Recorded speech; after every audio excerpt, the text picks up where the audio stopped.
तो 26 हमारा 3 से डिवाइड नहीं होगा, तो इसलिए जो हमारा नंबर है ये भी 3 से डिवाइड हमारा नहीं होगा, सॉरी 6 से डिवाइड नहीं होगा। ठीक है, नेक्स्ट जो हमारा रूल है डिविजिबिलिटी का 7 के लिए, divisibility by 7,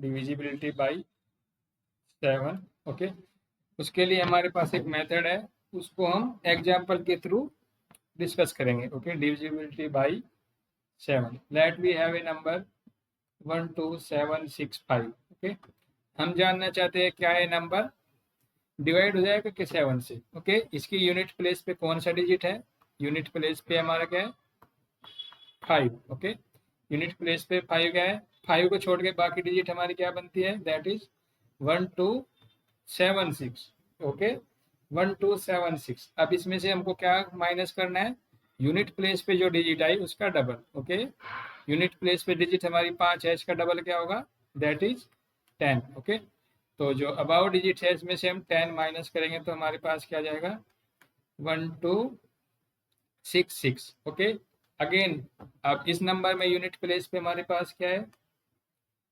6। Again same method हमको रिपीट करना है, दैट इज 126 माइनस 12। ओके, इसको इसमें से अगर माइनस करेंगे तो क्या आ जाएगा 114। अगेन यूनिट प्लेस पे क्या आ गया 4, 4 का टाइम्स 4 को 2 टाइम्स करेंगे तो क्या जाएगा 8, तो 11 माइनस 8 इक्वल टू 3। ओके, अब हम देख सकते हैं जो नंबर हमारे पास 3 है वो 7 से डिवाइड नहीं होगा, तो ये नंबर भी 7 से डिवाइड नहीं होगा, that is not divisible by 7। Okay, एक और एग्जांपल देख सकते हैं, let we have some number 3756483। Okay, मान लीजिए हमारे पास ये नंबर है, हमको चेक करना है क्या ये नंबर 3 7 से डिवाइड हो जाएगा। ओके, तो इसके यूनिट प्लेस पे क्या आ गया, यूनिट प्लेस पे आ गया 3, और 3 का डबल करेंगे तो क्या जाएगा 6। ओके, 3 का डबल 6। अब यूनिट प्लेस को छोड़ के बाकी की अगर हम डिजिट्स लिखे तो क्या आएगा 375648। इसमें से हमको क्या माइनस करना है, यूनिट प्लेस पे जो डिजिट आई उसका डबल, दैट इज 6। ओके, अब हमारे पास क्या बचेगा 37564 अब इसमें यूनिट प्लेस पे हमारे पास क्या आ गया 2, और 2 का डबल करेंगे तो क्या आ जाएगा 4। अब इसको छोड़ के इसमें से क्या माइनस करने वाले हैं 4। ओके, अब हमारे पास क्या नंबर बचा 3756, अब 0। ओके, अब जब हमारे पास 0 आ गया तो 0 को हम अवॉइड करेंगे, अब नेक्स्ट डिजिट पे हम चलेंगे। ओके, 0 को छोड़ के बाकी की डिजिट पे हमको चलना है, दैट इज 3756। इसमें यूनिट प्लेस पे क्या हमारे पास 6, और 6 का डबल क्या जाएगा 12। ओके, तो हम 375 में से किसको माइनस करेंगे 12 को, अब हमारे पास क्या वैल्यू बचेगी, दैट इज 363। 363 में से अब किसको माइनस करना है हमको, अगेन 6 को, तो बचेगा हमारे पास 30। क्या 37 से डिविजिबल है, नहीं 37 से डिवाइड नहीं होगा, सो ये नंबर भी हमारा 7 से डिवाइड नहीं होगा, that is not divisible by 7। Okay, now divisibility by 8, divisibility by 8। Okay, कोई भी नंबर 8 से डिवाइड हो जाएगा अगर if a number last 3 digits, last 3 digits is divisible by 8। Okay, divisible by 8, then वो नंबर 8 से डिवाइड हो जाएगा, then number divisible by 8। Okay, automatically 8 से डिवाइड हो जाएगा। For example let we have 1 2 3 4 5 6, ये नंबर 8 से डिवाइड हो जाएगा अगर इसकी लास्ट डिजिट्स 8 से डिवाइड हो जाए, दैट इज 4 5 6। ओके, 8 5 जा 40, देन वी हैव 5 6, ओके 8 7 जा 56। ओके, तो लास्ट डिजिट हमारी किससे डिवाइड हो गई 8 से, तो ये नंबर भी किससे डिविजन है 8 से, divisible by 8. Okay, now divisibility 9 के लिए again same rule, फिर divisibility by 9 same as for 3. जैसे हम कोई नंबर 3 से डिवाइड हो जाएगा, अगर उन सबका सम 3 से डिवाइड हो जाए, सेम रूल अप्लाई करते हैं हम 9 के ऊपर. Okay, now divisibility bye 10. Divisibility bye 10 क्या होगा? लास्ट में डिजिट्स क्या आनी चाहिए? Last digit 0. किसी नंबर की लास्ट डिजिट अगर 0 आ गई हो तो 10 से डिवाइड हो जाएगा. ठीक है, इसी प्रकार से डिविजिबल बाय 11. इसमें हमको क्या देखना है? कोई भी नंबर्स है, sum of digits at odd place minus sum of digits at even place. Okay, अगर इनका डिफरेंस हमारा 11 से डिवाइड हो गया तो नंबर भी पूरा 11 से डिवाइड हो जाएगा. एग्जांपल देखते हैं. Let we have 3 2 5 6 3 7 5 8. ये हमारे पास कोई नंबर है. ऑड प्लेस पे क्या गया हमारा? 3, then 5, then again 3, then again 5. इन सब का अगर हम सम निकालें तो क्या आएगा? 3 + 5 + 3 + 5. ओके, इन सब का सम हो जाएगा हमारा, दैट इज 16. और इवन प्लेस पे जो डिजिट्स हैं उनका अगर हम सम निकालें तो क्या आएगा? 2 + 6 + 7 + 8, दैट इज 15 + 8, दैट इज कितना जाएगा? 15 + 8, दैट इज 23. ओके, तो 23 - 16 करें तो क्या वैल्यू आती है? 23 में से 16 को करेंगे तो 7. Now 7 is not divisible by 11. सो हम क्या बोलेंगे? This number is not divisible by 11. Okay, not divisible by 11. Okay, अब 12 के लिए देखते हैं. 12 के लिए हमारा क्या रूल है? इफ नंबर is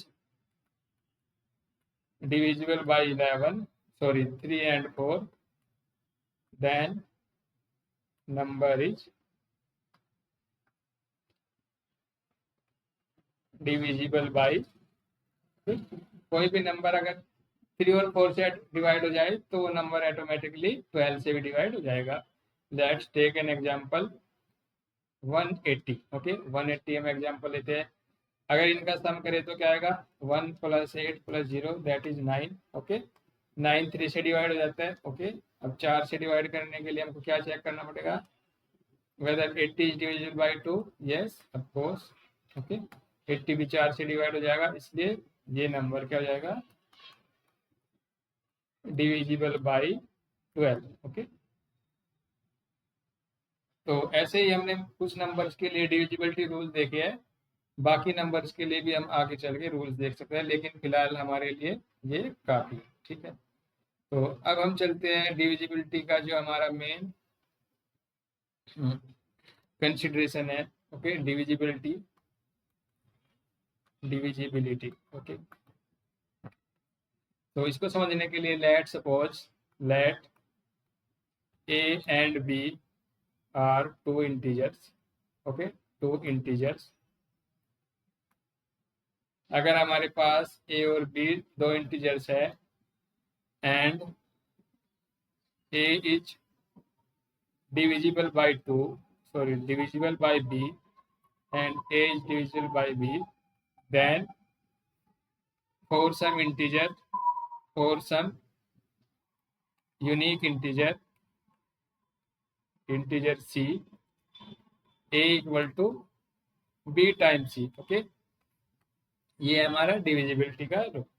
मान लीजिए हमारे पास कोई दो इंटीजर्स है, एक a है सेकंड b है, और a हमारा b से डिविजिबल है, देन कोई यूनिक इंटीजर c ऐसा होगा जिसके लिए a equal to b into c. Okay, example अगर हम देखें, let's take a equal to 12 and b equal to 3.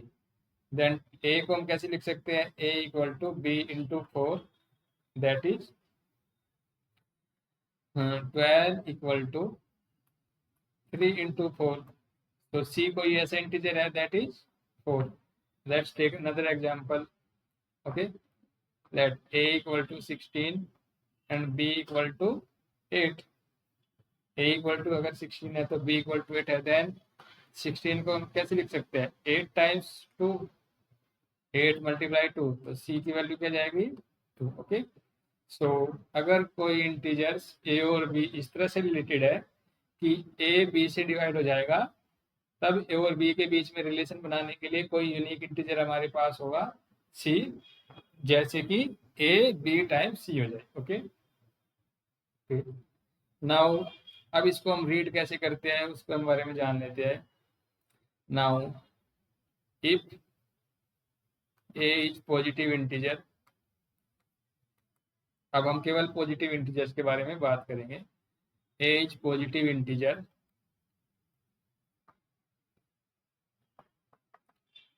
divisible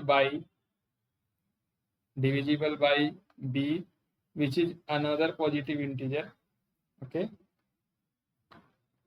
वो भी हमारा कोई सेकंड इंटीजर है, अगेन पॉजिटिव इंटीजर. देन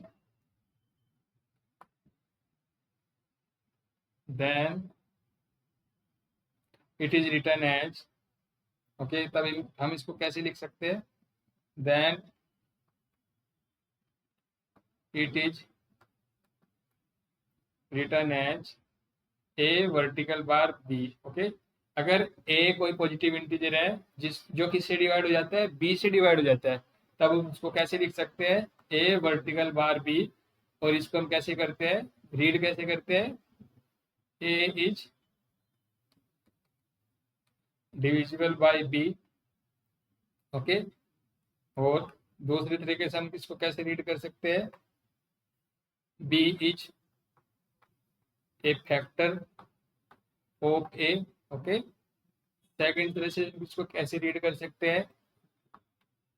इसको रीड करने का एक और तरीका है जिसको हम रीड करते हैं a is multiple of b. Okay, तो हम इसको तीन तरह से रीड कर सकते हैं. अगर a हमारा कोई positive integer another positive integer b से डिवाइड हो जाएगा, तो उसको हम राइट करते हैं a वर्टिकल बार b. और इसको हम कैसे रीड कर सकते हैं?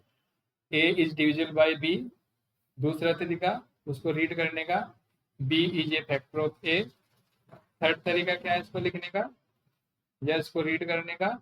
a is multiple of b. Okay, तो इस प्रकार से हम किसी भी दो इंटीजर्स के बीच में किसी रिलेशन को लिख सकते हैं या रीड कर सकते हैं. ठीक है, तो ये तो बात हो गई हमारी डिविजिबिलिटी की. ओके, अब डिविजिबिलिटी के आगे जब हम बढ़ते हैं तब हमारे पास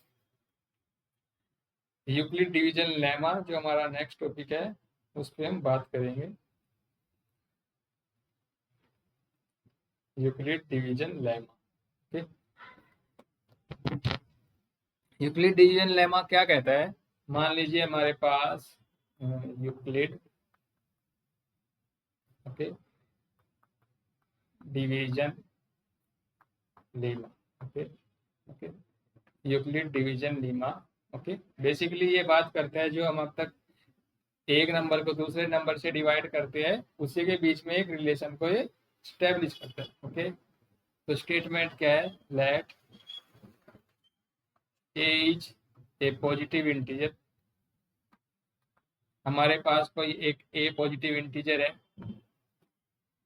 okay, b is another positive integer. Okay, b is another positive integer.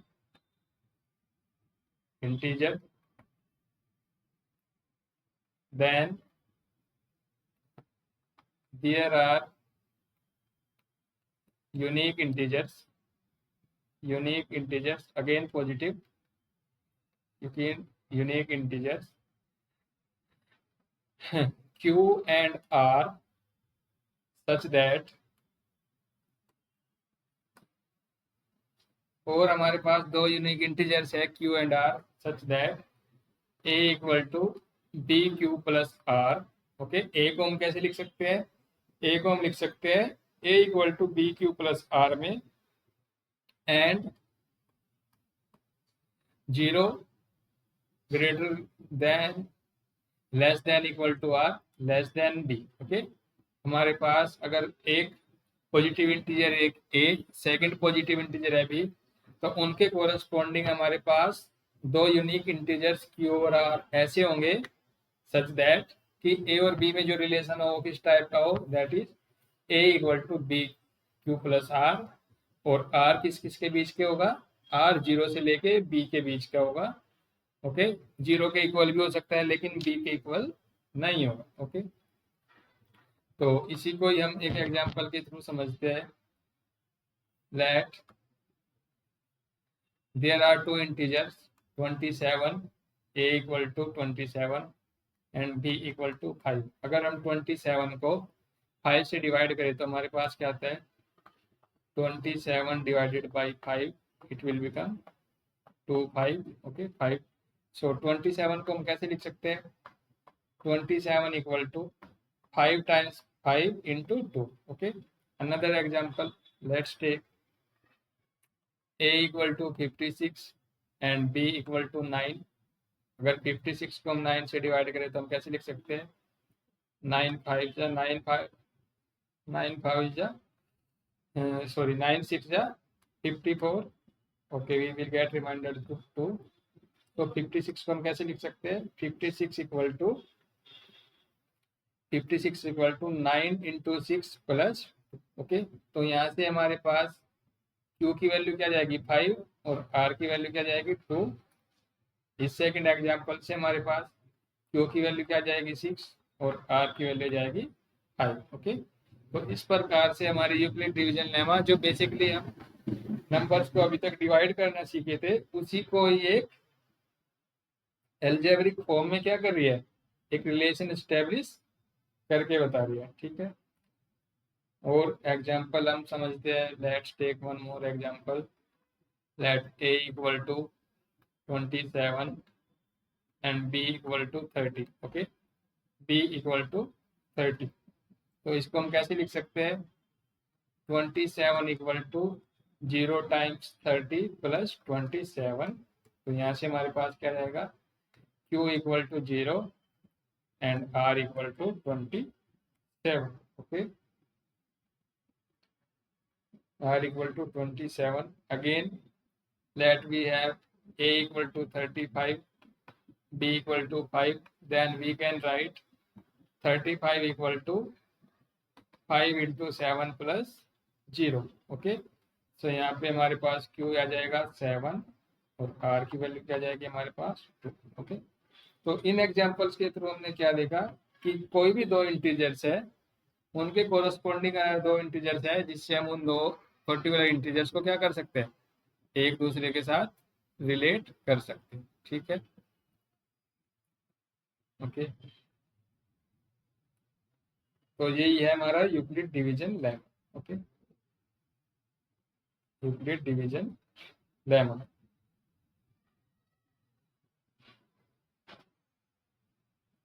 अब यूक्लिड डिवीजन लेमा का यूजिबिलिटी क्या है। Okay, okay, Euclid division lemma, इसका हम यूज कैसे कर सकते हैं, इसका यूज करते हैं हम to find HCF। Okay, to find HCF निकालने के लिए यूक्लिड डिवीजन लेमा का क्या करते हैं, यूज करते हैं। ठीक है, तो बच्चों आज की जो क्लास है वो हम यहीं तक रखते हैं। आने वाली क्लास में हमें आगे यूक्लिड डिवीजन लेमा के ऊपर और ज़्यादा डिस्कशन हम करने वाले हैं। ठीक है, तो आज की क्लास में हमने क्या डिस्कशन किया, आज की क्लास में हमने देखा कि कुछ नंबर्स के लिए हम डिविजिबिलिटी रूल हमारे पास क्या, जैसे 2 के लिए क्या है, 3 के लिए क्या है, 4 5 6 7 8 9 10 11, इन सब के लिए हमने डिविजिबिलिटी रूल को देखा है। उसी के साथ जो सेकंड चीज हमने कवर की है कि अगर दो नंबर, एक नंबर दूसरे नंबर को डिवाइड कर सकता है तो उसको हम कैसे रीड और राइट करते हैं। थर्ड पॉइंट पे हमने डिस्कस किया यूक्लिड डिवीजन लेमा का स्टेटमेंट, और उससे रिलेटेड हमने कुछ एग्जांपल्स भी साथ साथ में देखे हैं। तो नेक्स्ट क्लास में हम करने वाले हैं यूक्लिड डिवीजन लेमा का और ज़्यादा एग्जाम्पल्स के थ्रू इसको हम समझने का प्रयास करेंगे। उसके बाद जो हम एप्लीकेशन आती है हमारी यूक्लिड डिवीजन लेमा की, वो किसके लिए यूज होता है हमारा, कोई भी हमारे पास नंबर्स है उन नंबर्स का एचसीएफ वगैरह निकालने के लिए। ठीक है, तो एचसीएफ वगैरह निकालना हम यूक्लिड डिवीजन लेमा की हेल्प से नेक्स्ट क्लास में देखने वाले। तो आज की क्लास को हम यही स्टॉप करते हैं। ओके, तो लास्ट में मैं रिपीट करना चाहता हूँ कि बच्चों अगर आपको ऑनलाइन ट्यूशन करनी है तो आप हमसे कांटेक्ट कर सकते हैं। हमारा कांटेक्ट नंबर जो है स्क्रीन के बॉटम पे स्क्रॉल कर रहा है, जहाँ पे हमने फ़ोन नंबर और आपको ईमेल आईडी दी है। इसके साथ यदि आप कोई कंट्रीब्यूशन करना चाहते हैं या डोनेशन करना चाहते हैं तो क्यूआर कोड को स्कैन करके वो भी कर सकते हैं। तो आज की क्लास को हम यही करते हैं। तो लास्ट में मैं आप सभी को थैंक यू करता हूँ, जो भी बच्चे हमारी वीडियो को एंजॉय कर रहे हैं अपनी स्टडी के लिए। ठीक है, तो लास्ट में I will say thank you for watching our video.